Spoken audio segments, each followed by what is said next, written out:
Hello दोस्तों, आज मैं आपको बताने जा रहा हूँ विष्णु शर्मा द्वारा लिखी पुस्तक पंचतंत्र के बारे में।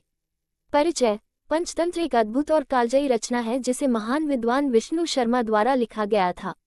ये पुस्तक मूलतः संस्कृत में लिखी गई थी और इसमें नीति, धर्म, राजनीति और जीवन के अन्य विभिन्न पहलुओं पर ज्ञानवर्धक कहानियां संकलित हैं। पंचतंत्र को 5 भागों में बांटा गया है, जिनमें प्रत्येक भाग में नीति और व्यवहारिकता के सिद्धांत सिखाने वाली कहानियां दी गई हैं। इसकी कहानियां जनजीवन की समस्याओं, संघर्षों और उससे संबंधित नीतियों का सरल और व्यावहारिक रूप में समाधान प्रस्तुत करती हैं। पंचतंत्र की संरचना। पंचतंत्र में 5 भाग होते हैं और इन 5 भागों में दी गई कहानियों के माध्यम से विभिन्न प्रकार की नैतिक शिक्षाएं दी जाती हैं। ये 5 तंत्र इस प्रकार हैं।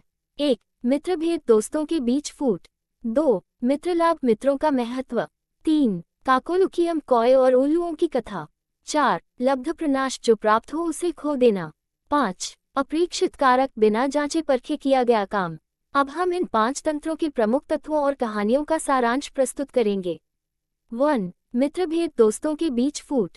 इस तंत्र का मुख्य उद्देश्य ये सिखाना है कि किस प्रकार गलतफहमियां या धोखा मित्रों के बीच दरार डाल सकता है। इस भाग की प्रमुख कहानी सिंह और बैल की है, जिसमें संजीवक नामक बैल और पिंगलक नामक शेर के बीच की मित्रता को धोखेबाज मंत्री धूर्त लोमड़ी तोड़ने की कोशिश करता है। धूर्त लोमड़ी अपनी चालबाजी से शेर को बैल के खिलाफ कर देती है, जिससे दोनों के बीच मित्रता टूट जाती है और अंततः बैल मारा जाता है। इस तंत्र की शिक्षा यह है कि हमें सच्चे और अच्छे मित्रों का सम्मान करना चाहिए और किसी भी प्रकार के छल कपट से बचना चाहिए, जो मित्रता को तोड़ने का कारण बन सकता है। 2. मित्रलाभ, मित्रों का महत्व। इस तंत्र में बताया गया है कि सच्चे मित्रों की पहचान कैसे की जाती है और कैसे उनकी मदद से हम अपने जीवन को बेहतर बना सकते हैं। इसमें 4 दोस्तों की कहानी है, एक कछुआ और 3 पक्षी, जो संकट में एक दूसरे की सहायता करते हैं। इस तंत्र की शिक्षा यह है कि सच्चे मित्र जीवन के हर कठिन समय में हमारी सहायता करते हैं। हमें अपने मित्रों की सहायता करनी चाहिए और उनका विश्वास नहीं तोड़ना चाहिए।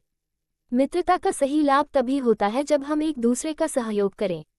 3. काकोलुकियम, कौए और उल्लुओं की कथा। ये तंत्र राजनीति और शत्रुओं के बीच कैसे व्यवहार करना चाहिए, इस पर केंद्रित है। इसमें मुख्य रूप से कौवा और उल्लू के बीच के संघर्ष की कहानी है। कौवा अपनी चतुराई से उल्लुओं को हरा देता है। इस कहानी के माध्यम से सिखाया गया है कि शत्रुओं से निपटने के लिए रणनीति और चतुराई का उपयोग कैसे किया जा सकता है।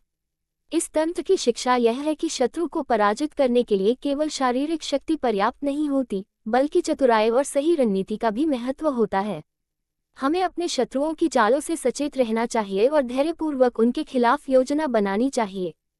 4. लब्ध प्रनाश, जो प्राप्त हो उसे खो देना। इस तंत्र में उन व्यक्तियों की कहानियां हैं जो जल्दबाजी या मूर्खतापूर्ण निर्णय के कारण अपनी सफलता को खो देते हैं। इसमें बंदर और मगरमच्छ की प्रसिद्ध कहानी है। बंदर अपनी चतुराई से मगरमच्छ की चाल को समझ जाता है और अपनी जान बचाने में सफल होता है।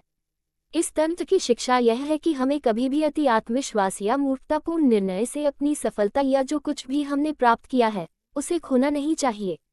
धैर्य और समझदारी से निर्णय लेने पर ही हम अपने प्राप्त लक्ष्यों को बनाए रख सकते हैं। 5. अप्रीक्षित कारक, बिना जांचे परखे किया गया काम। ये तंत्र उन व्यक्तियों की कहानियां प्रस्तुत करता है जो बिना किसी सोचे समझे कार्य करते हैं और बाद में पछताते हैं। इसमें एक ब्राह्मण की कहानी है जो अपनी पत्नी के कहने पर एक नेवले को मार डालता है, जबकि नेवला उनके बच्चे की रक्षा कर रहा होता है। इस तंत्र की शिक्षा यह है कि हमें बिना किसी जांचे परखे किसी निर्णय या कार्य को नहीं करना चाहिए। जल्दबाजी में लिए गए निर्णय अक्सर गलत होते हैं और हमें बाद में पछताना पड़ता है। सोच समझकर और सावधानी से लिए गए निर्णय ही सफल होते हैं। पंचतंत्र की महत्ता। पंचतंत्र की कहानियां केवल मनोरंजन के लिए नहीं हैं, बल्कि इनमें गहरा नैतिक और व्यावहारिक संदेश निहित है।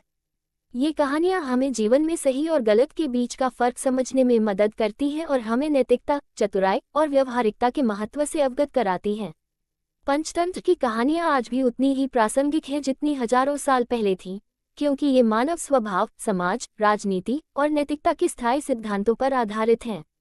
निष्कर्ष। पंचतंत्र विष्णु शर्मा की एक कालजयी रचना है जो आज भी पूरे विश्व में प्रशंसा की जाती है। इसकी कहानियां सरल, मनोरंजक और ज्ञानवर्धक हैं। पंचतंत्र न केवल बच्चों को नैतिक शिक्षाएं देने के लिए महत्वपूर्ण है, बल्कि वयस्कों के लिए भी इसमें छिपी राजनीति, व्यावहारिकता और जीवन के प्रति समझ को बेहतर बनाने वाले महत्वपूर्ण सबक मिलते हैं।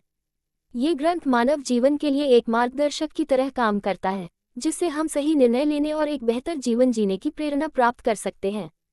इस पुस्तक से आपको क्या प्रेरणा मिली, कमेंट करके जरूर बताएं।